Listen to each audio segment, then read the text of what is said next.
जो गोडसे को भगवान मानते हैं वो भाषण दे रहे हैं अमेरिका में जाकर के गांधी के ऊपर। हमारे गांव में एक गाना आता था, गांधी जी के भजन करे गांधी के हत्यारा। कितना अजीब लगता होगा आपको। देखिएगा वो फोटो जब हमारे देश के प्रधानमंत्री गांधी पे माल्यार्पण करते हैं। जीवन भर शाखाओं में कसम लिए होंगे कि गोडसे के सपनों का देश बनाएंगे और गांधी पे माला चढ़ा रहे हैं। देखे 71 वर्ष की उम्र में प्रधानमंत्री के लिए सोहर गाया गया। नया बच्चा जब पैदा होता है ना तो पूर्वांचल में सोहर गाते हैं लोग। प्रधानमंत्री बूढ़े हो गए हैं, उनके लिए सोहर गाया जा रहा है।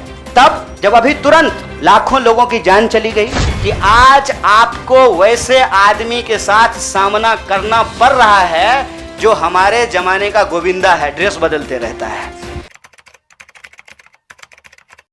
आपने वो वीडियो देखा क्या, लाश के ऊपर डांस देखा ना? दिल पसीज गया होगा आपका। आपको नहीं लगा कि मैं इसके लिए कुछ कर पाऊँ, कुछ भी कर जाऊँ जो मैं कर सकती हूँ। आप जब सुनती होंगी कि बलात्कार हो गया किसी महिला के साथ, आपका गुस्से से जो है ना पूरा शरीर कांप जाता होगा। देश खतरे में है। पार्टियां तो बनती रहेंगी, पार्टियों की कोई कमी है क्या? हर शाम पार्टी होती है इस देश में। पार्टी नहीं बचाना है, देश बचाना है। और देश बचाने की मुहिम में जो पार्टी रहेगी वो पार्टी भी बचेगी। और मुझे इस बात को कहने में कोई दो राय नहीं है। मैंने जितना इतिहास पढ़ा है अभी तक का एनसीईआरटी में जो लिखा हुआ है, अब अगले बार 2024 में क्या लिखा जाएगा नहीं पता। उसमें तो यही है कि देश को आज़ादी जो है वो महात्मा गांधी ने, सुभाष चंद्र बोस ने, सरदार वल्लभ भाई पटेल ने, क्या भाई हार्दिक, इन लोगों ने ही दिलाया ना। यही लोग लड़े थे। जो माफ़ी मांगे वो वीर हो गए। आप सोचिएगा इसको। जो गोडसे को भगवान मानते हैं वो भाषण दे रहे हैं अमेरिका में जाकर के गांधी के ऊपर। हमारे गांव में एक गाना आता था, गांधी जी के भजन करे गांधी के हत्यारा। कितना अजीब लगता होगा आपको। देखिएगा वो फोटो जब हमारे देश के प्रधानमंत्री गांधी पे माल्यार्पण करते हैं। जीवन भर शाखाओं में कसम लिए होंगे कि गोडसे के सपनों का देश बनाएंगे और गांधी पे माला चढ़ा रहे हैं। See, I am not here to save the party. Please, I am respecting you. As a citizen, you can respect my right. देश खतरे में है। और ये सिर्फ मैं नहीं कह रहा हूं, ये मुझे लगता है आप भी सोचते होंगे। समझ रहे हैं, अंग्रेजी का वो फ्रेज है, डांसिंग ऑन डेड।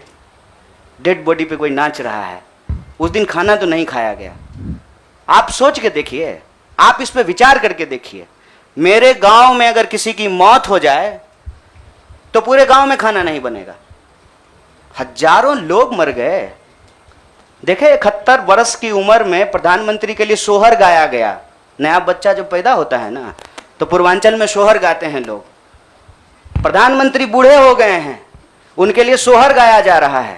तब जब अभी तुरंत लाखों लोगों की जान चली गई, ऑक्सीजन नहीं मिल रहा था, अस्पताल में बेड नहीं मिल रहे थे।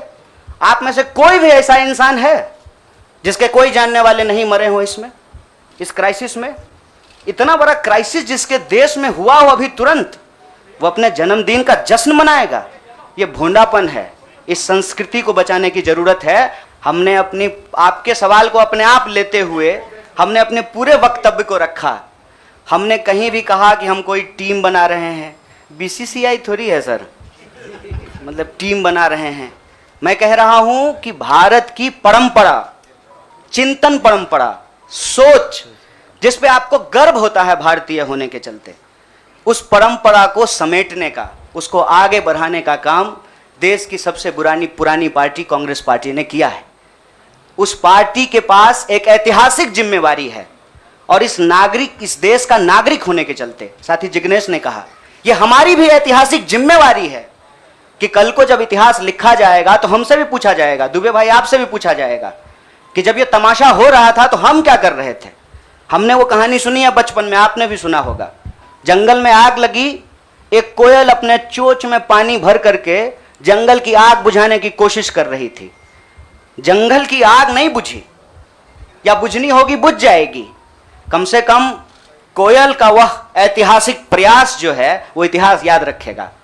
और ये जो आप कह रहे हैं ना, डूबती हुई नाव, देखिए कभी कभी ना इंसान को भ्रम होता है, जैसे टिड्डे को भ्रम होता है कि वो अपने पांव से आसमान टिका रखा है। हमको ऐसा कोई भ्रम नहीं है।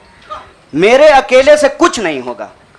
जब आप जुड़ेंगे, हम जुड़ेंगे, इस देश के संविधान में, आइडिया ऑफ इंडिया में भरोसा करने वाले लोग जो हैं, जिसको हम कहते हैं गांधी के सपनों का भारत, जिसको हम कहते हैं सर भगत सिंह के सपनों का भारत, जिसको हम कहते हैं डॉक्टर बाबा साहब भीमराव अंबेडकर के सपनों का भारत, जिसको हम कहते हैं बिरसा मुंडा के सपनों का भारत, सावित्रीबाई फूले के सपनों का भारत, श्री कृष्ण सिंह के सपनों का भारत, जगजीवन राम के सपनों का भारत, मौलाना अबुल कलाम आजाद के सपनों का भारत, उस भारत को बचाने की बात मैं कर रहा हूं।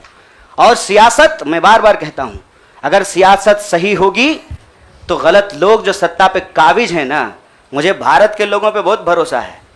अरे हैं हम लोग थोड़ा सा आलसी, लेकिन जब आ गए ना अपने पे, 200 साल अंग्रेजों ने राज किया था, जब से भारत के लोग अपने पे आ गए ना, तो 1942 में भारत छोड़ो आंदोलन का जब नारा महात्मा गांधी ने दिया था, तो अंग्रेजों को भारत छोड़ करके जाना पड़ा था। और उस वक्त जो लोग अंग्रेज से पेंशन ले रहे थे, माफी मांग रहे थे, वो आज एनसीईआरटी की किताब बदल रहे हैं कि अपना नाम भी हम बीड़ों में लिखवा लें।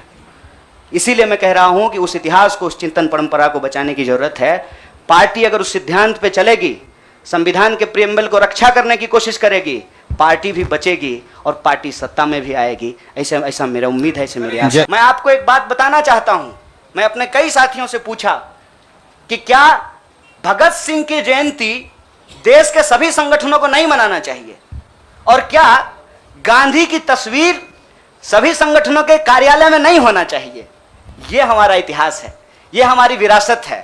कुछ लोग बहुत चालाकी से विचारधारा की खोल में यह जो हमारी ऐतिहासिक विरासत और परंपरा है, इसको आपस में उलझाने की कोशिश करते हैं। एक बड़ा पॉपुलर डिबेट है मीडियम और मीन्स का, साध और साधन का, हिंसा और अहिंसा का। तो मैं आपके सामने इस सदन के समक्ष यह बात कहता हूं, जब भगत सिंह कहते हैं कि बम और पिस्तौल इनकलाब नहीं ला सकता है, मतलब भगत सिंह हिंसा का निषेध कर रहे हैं, वायलेंस को निगेट कर रहे हैं। और जब बापू कहते हैं, महात्मा गांधी कहते हैं करो या मरो, मतलब वो व्यक्ति के ऊपर होने वाली हिंसा को स्वीकार कर रहे हैं और अहिंसा को निगेट कर रहे हैं। देश की अर्जेंसी क्या है, इस बात को समझिए। और देश की अर्जेंसी ये है कि आप पैदा कहीं भी हुए हों, अगर गांव में आग लगी है, आप अपने दरवाजे के बाहर डंडा लेकर के गेटकीपर बन करके खड़ा हो जाएंगे कि घुसने नहीं देंगे, निकलने नहीं देंगे, तो आपका घर भी नहीं बचेगा, बेडरूम भी नहीं बचेगा। इसलिए समझदारी इस बात में है कि आपसी जो नाराजगी है, आपसी जो वैचारिक मतभेद है, उसको किनारा कीजिए और बस्ती बचाने के लिए इकट्ठा होइए, क्योंकि ये देश हम सबका है। इसीलिए लेफ्ट राइट का जो क्वेश्चन है ना, वो अप्रासंगिक इसलिए हो गया है कि आज आपको वैसे आदमी के साथ सामना करना पड़ रहा है जो हमारे जमाने का गोविंदा है, ड्रेस बदलते रहता है। इसीलिए इस वैचारिक भ्रम में नहीं पड़िए, देश बचाइए, संविधान बचाइए, यही हमारा लक्ष्य है। Siddharth from ANI। Siddharth, please go ahead and ask.